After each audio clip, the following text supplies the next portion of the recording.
Ladies and gentlemen, welcome back on the Mike and Mike. It is the premier business radio program in the area. I'm your host, Mike King. I appreciate you being here with us. We're coming to you from the Hilton. This is Gathering Hem, so we'd like to thank our good friends there. This is part of the Mike King Biz Radio Network, which is ESPN Richmond 106.1, every day 5 to 7 a.m., as you can see. The Choice 105.3, every day from 2 to 3, as well as International Business Growth Radio. We're coming to you from the Hilton. We'd like to thank them for being sponsors of the program, as well as the Chesterfield Chamber of Commerce. We're here every day talking to you about business, how business helps society be better. So it is my honor to bring up the author of The Truth About the Lies, Sharon Fortune is here. Sharon Mathews Fortune. I just wanted to get the whole government in there. Oh yeah, whole government thing. All right. All right, so welcome to the program, ma'am. Thank you. Thank you for having me today. All righty, I always say this is a business show, so tell us who you are and what you do. Okay, my name is Sharon Mathews Fortune, of course. I am a therapist. I've been in private practice for over 2 decades. I have a private 2 decades? Practice. Yeah. How you 2 decades and you look like you're 2 decades old? Well, thank you. Well, that's right. That's good, clean living. That's good mental health, right? Good mental health care, self-care. That's what that is. And we're going to talk about that too. Yes. Because not only were we here to talk about truth and lies, but you have a practice. And when I heard the voicemail for your practice, I'm like, okay, this is a business aspect, which is basically, hi, I don't have time. I'm so busy right now. My calendar is booked. And unless this is a medical emergency, this is what you should do. But I'm not taking on any new clients right now. You know the power of that when I hear that? Oh, well, you know, it's just really a testament to what's going on now in society. You know, the stigma for mental health is lessening, which is a wonderful thing. And, you know, we're able to help more and more people. More people are having the courage to come in. So, you know, there are more needs now than there are therapists to take care of the needs. So Mike King, Sharon is here with us. Now you had a book in there and I asked you, what was the impetus for the book? How do you take something? And what I also said to you is, who saves the caregiver?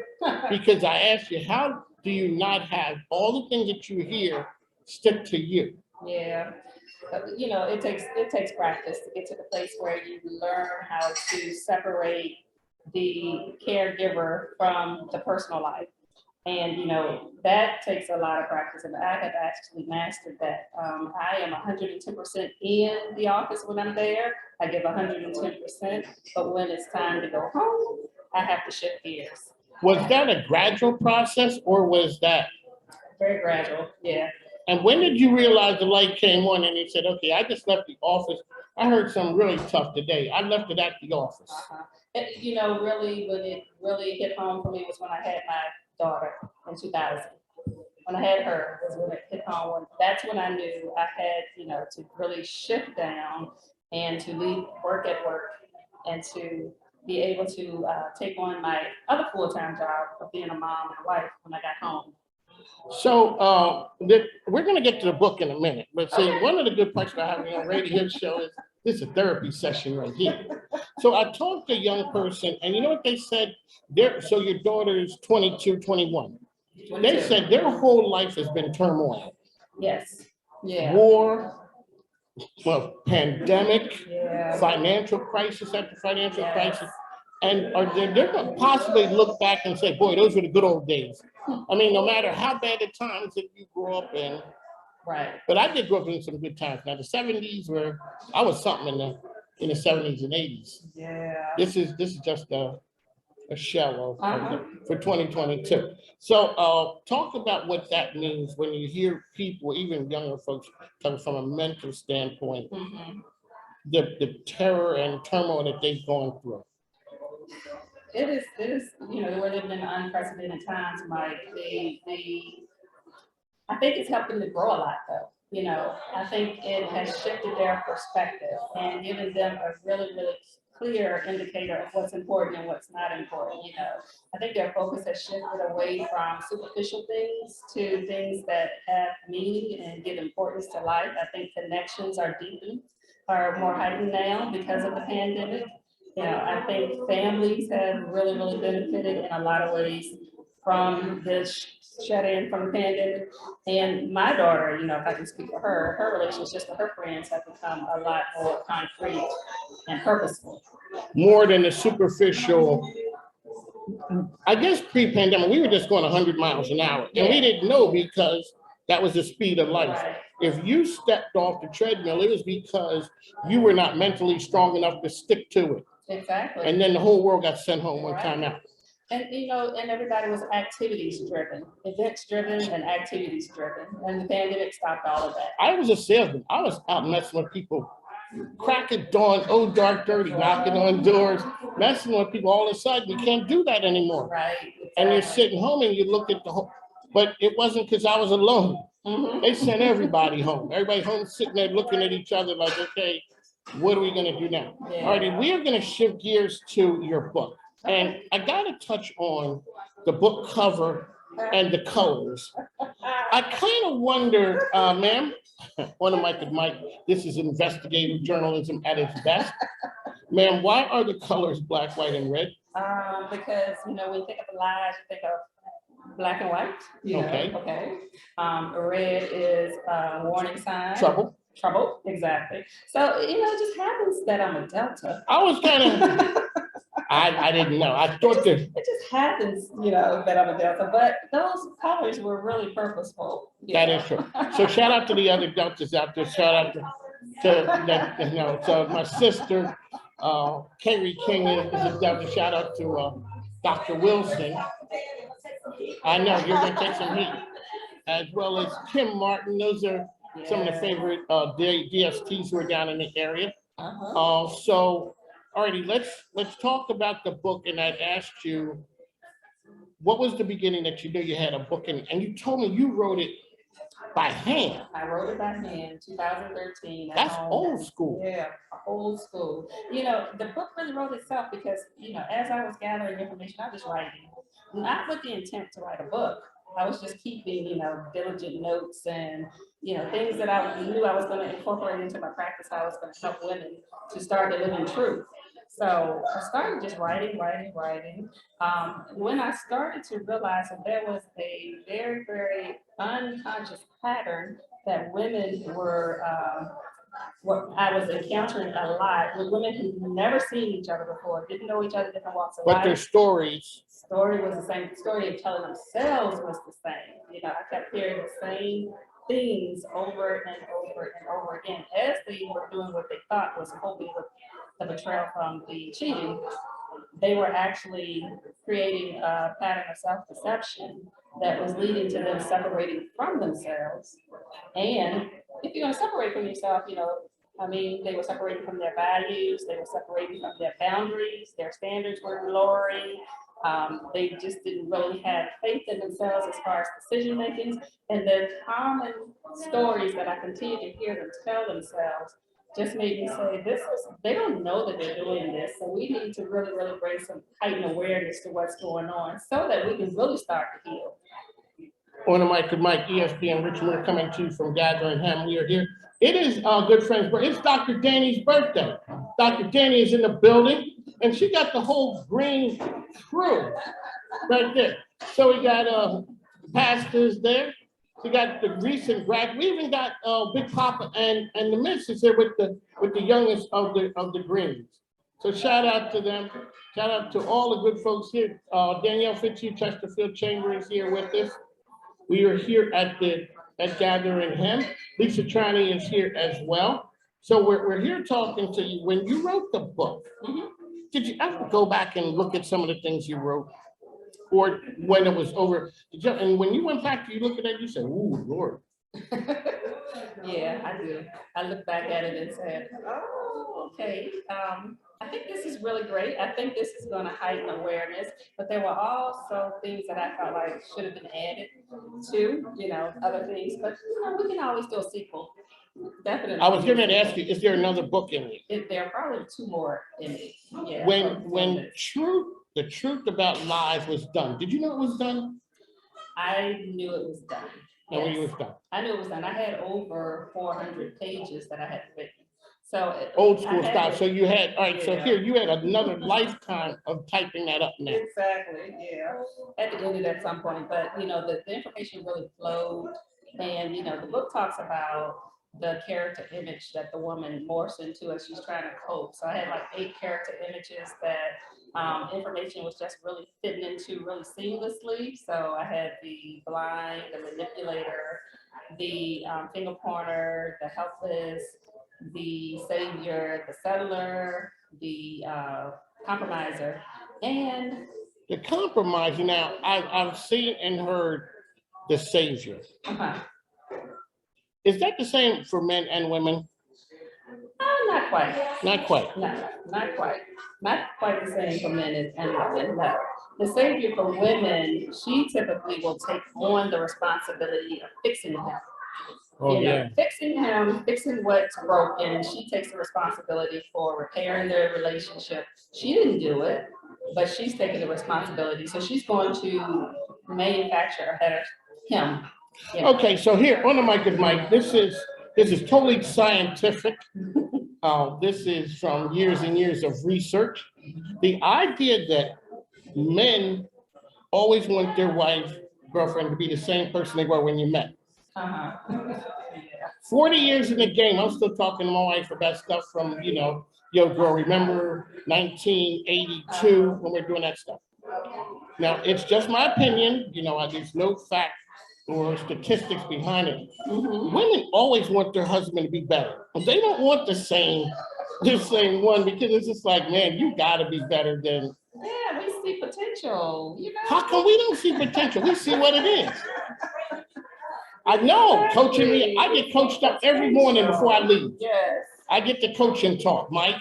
The person that we connect with in the beginning, we've chosen that person and we know that's a good fit for me, but I see so much more that he can be, so much more he can become. And the two of us together, hey.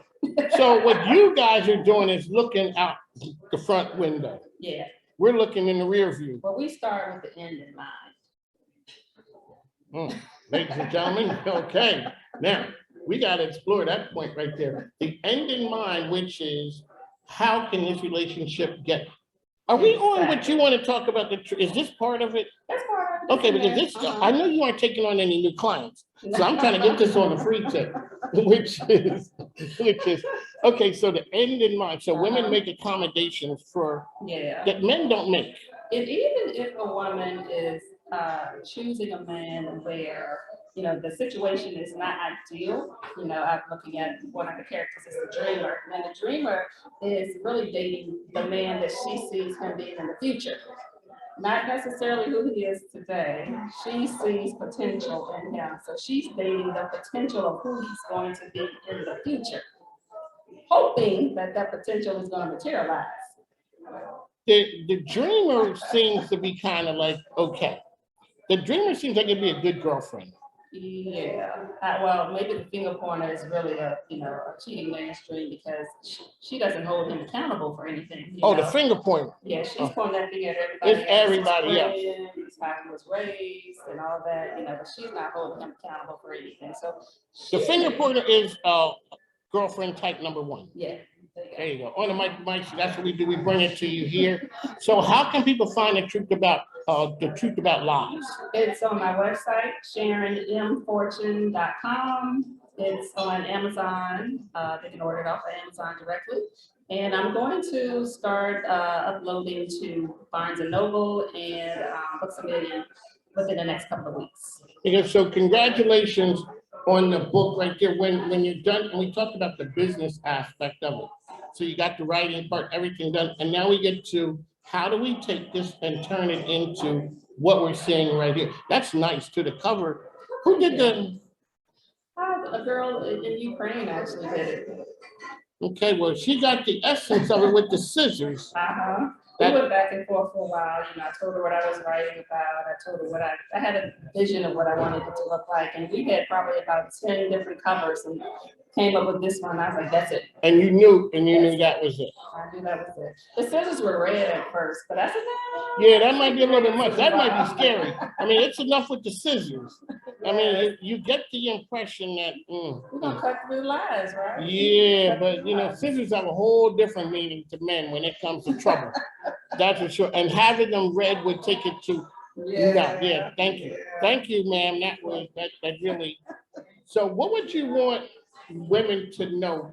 The one takeaway from this right here, that you see this next generation, that you would want to cut down on some of that.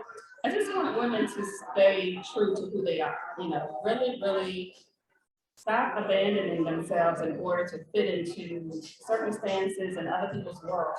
To stay connected to herself so that she can live fully. You know, you can bring all of you into a relationship and thrive. You know, if you separate from yourself, you're gonna create dysfunction. So the takeaway for me is to have the awareness to know when you are abandoning yourself in order to fit into somebody else's world, and to do the things for yourself that you want other people to do. You want other people to respect you, well, you gotta respect yourself.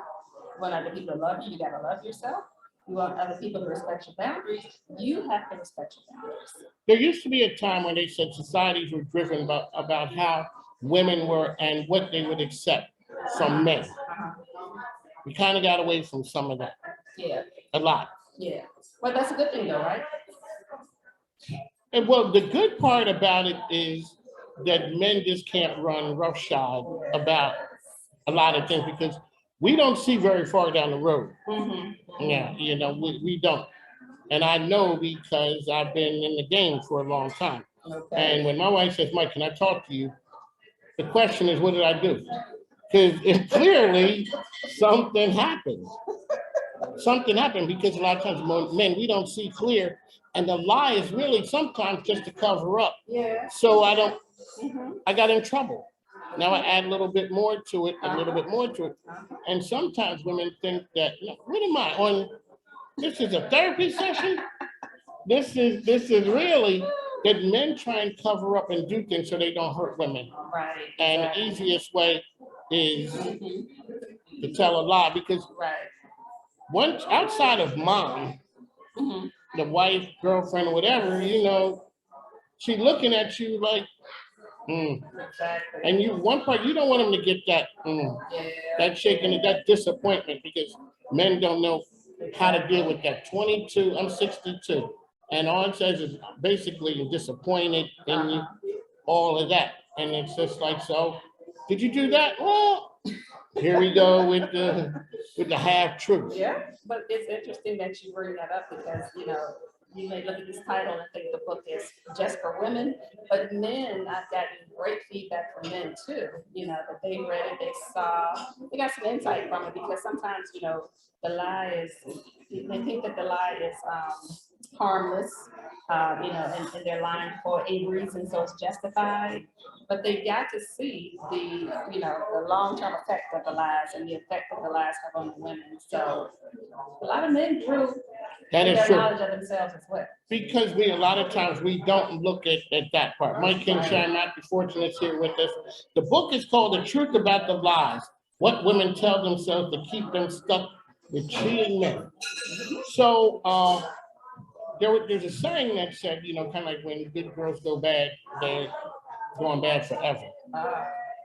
And what is it about women liking bad boys? Okay, ma'am, I'm just gonna sit back, wait on that one. You know what? Because nerds, it may be hard for you to get. I may not have been the smoothest dude ever. That never was me. I never, you know, you can see the smooth guys. That wasn't me. So, you know, you always see like when nerds came in fashion, or good guys or gentlemen, I was like, yeah, okay. Because, you know, the exciting guy wins, you know, the guy with flash and all of that. The dude would be, and I think because, well, I'm talking to an expert, but one of the things is, I think that a lot of times women think that men who got it like that can take care. And what's the quiet guy gonna do? Exactly. And, you know, and it's the whole bravado that comes with the bad guy, you know. the excitement, what they feel is excitement, but you know, when you mature, you realize that, okay, no, I want peace. I take peace over all that spontaneity and that bravado any day. That is true. So the book is The Truth About the Lies. And where can we find it once again? SharonMFortune.com and Amazon.com. Alrighty, so your practice. Let me ask you about your practice. You've been in practice for how long? I've been in private practice since 2003.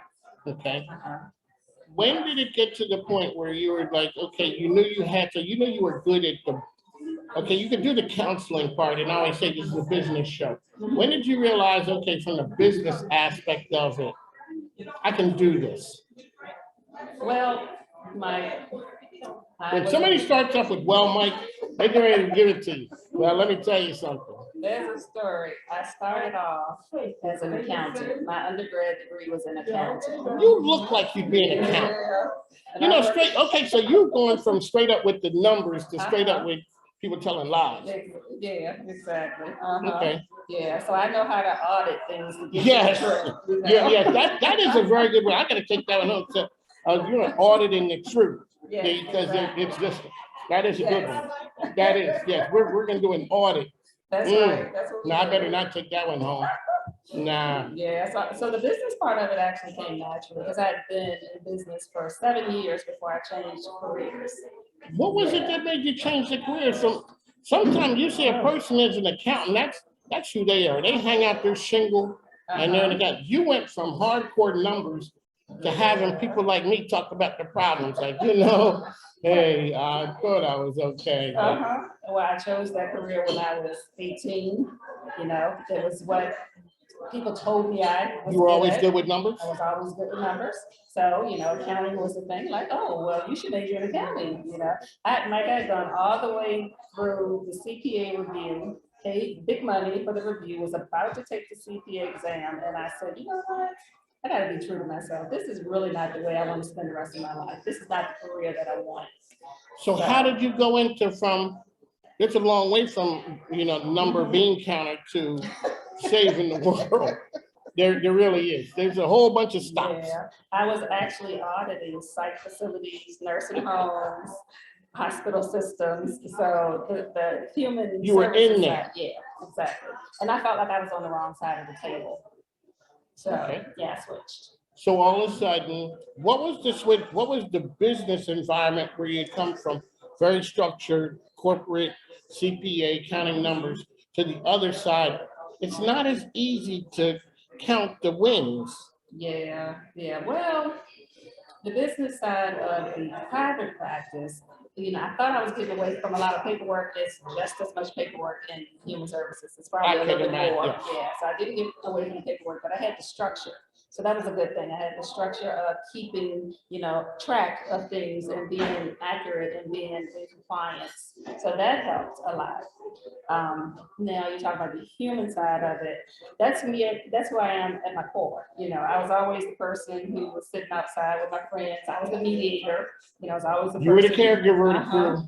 My friends used to call me Mama Matthews. So that's who I was at the core. That's how I knew what I wanted to do.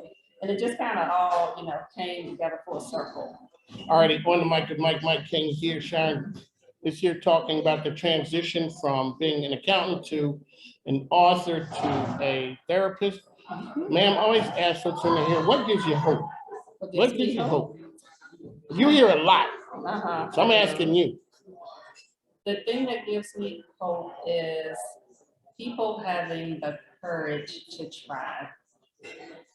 Just the courage to try. Let's not predict the outcome. Just have the courage to try. That's a hard step. It is. When you looked out there and you thought about, okay, I know accounting, I know all this, and I want to be a there. How hard was that step? Oh, that was very hard. Everybody was like, you're going to walk away from a thriving career. You know, we come from the old school too. When, you know, you leaving something secure to go out there on this thing, on the field. Yeah, I didn't have a lot of support in what I was doing. I really didn't. Okay, so when did it happen that they saw that you had something? When my caseload was full and stable. Told y'all. When I no longer had to advertise, it was word of mouth. So, people would say, hey, go to her, oh, I have somebody for you, and I no longer have to advertise. That was really nice. Oh, she's always busy. She stays for, oh, we can't get an appointment with her. And they would send their friends, and I was like, well, I don't have any available, space. So then they know, oh. But my dad told me when I was young, if you can find a career, running your mouth and get paid for it, you'll be good. Because he said I used to talk all the time. And So, I found it. and you found it. And it translates into words as well. Words as well. Exactly. So if there is a sequel, if there is another one in you, what's this one gonna be about? I think the next one is gonna be getting unstuck. So we got the awareness of what's going on. And like the next one, I won't it won't be tailored to cheating. This book here, the book talks about cheating, but you can apply the concepts in this book to any relationship. I've had people read the book and they say, this applies to my relationship with my mother, my sister, my job, food, everything. So the concepts are universal.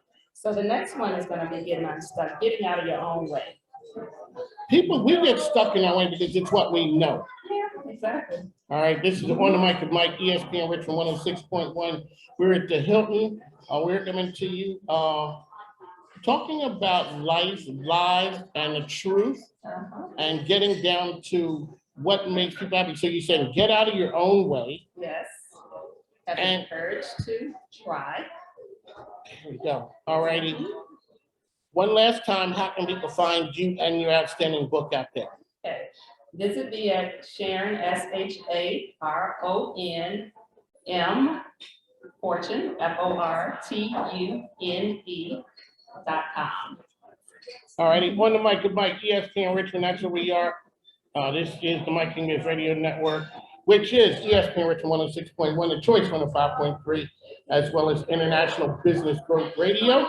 We are there. It is business, but it's business, life, and everything in between. I get the best gig talking about, maybe not the best gig. You got a good one too. I do. I love my job. I love my job. Yeah. So we're up next you here. Talk all day too. And I'm not a talker.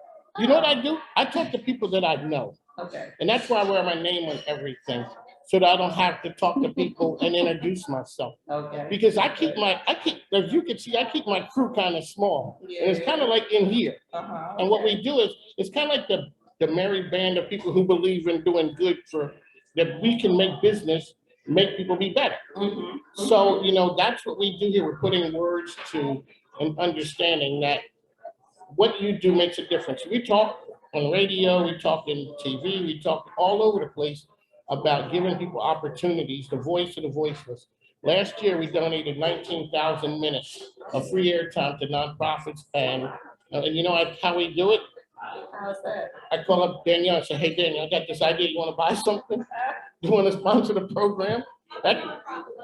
Exactly. So Lisa Tranny in the back, Dr. Danny, they're part of the crew. And what we do is they support the program, and then we go out and find folks like you, which is, hey, my name is Mike King. You want to come on my radio show? And everybody always says the same thing.